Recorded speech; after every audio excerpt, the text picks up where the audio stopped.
क्यों पिया था श्री कृष्ण ने राधा के पैरों का चरणामृत। चरणामृत से संबंधित एक पौराणिक कथा काफी प्रसिद्ध है, जो हमें श्री कृष्ण एवं राधा जी के अटूट प्रेम की याद दिलाती है।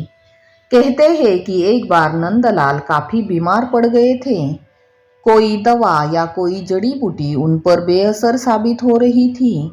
तभी श्री कृष्ण ने स्वयं ही गोपियों से ऐसा उपाय करने को कहा, जिसे सुन गोपियां दुविधा में पड़ गई। दरअसल श्री कृष्ण ने गोपियों से उन्हें चरणामृत पिलाने को कहा। उनका मानना था कि उनके परम भक्त या फिर जो उनसे अति प्रेम करता है तथा उनकी चिंता करता है, यदि उसके पांव को धोने के लिए इस्तेमाल हुए जल को वे ग्रहण कर लें तो वे निश्चित ही ठीक हो जाएंगे। लेकिन दूसरी ओर गोपियां और भी चिंता में पड़ गईं।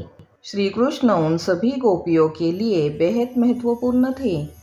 वे सभी उनकी परम भक्त थी, लेकिन उन्हें इस उपाय में निष्फल होने की चिंता सता रही थी।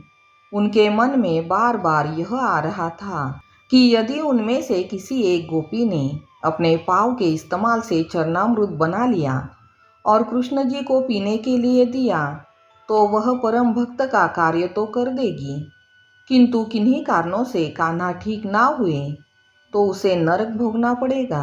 अब सभी गोपियां व्याकुल होकर श्री कृष्ण की ओर ताक रही थीं और किसी अन्य उपाय के बारे में सोच रही थीं। तभी वहां कृष्ण की प्रिय राधा आ गई।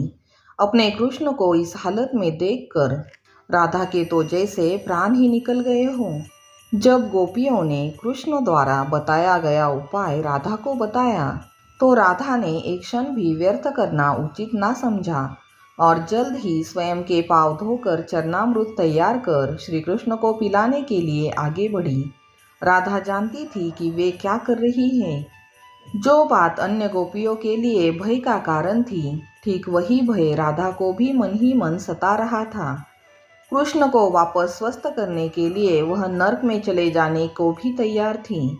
आखिरकार कान्हा ने चरणामृत ग्रहण कर लिया और देखते ही देखते वे ठीक हो गए, क्योंकि वह राधा ही थी जिनके प्यार एवं सच्ची निष्ठा से कृष्ण जी तुरंत स्वस्थ हो गए।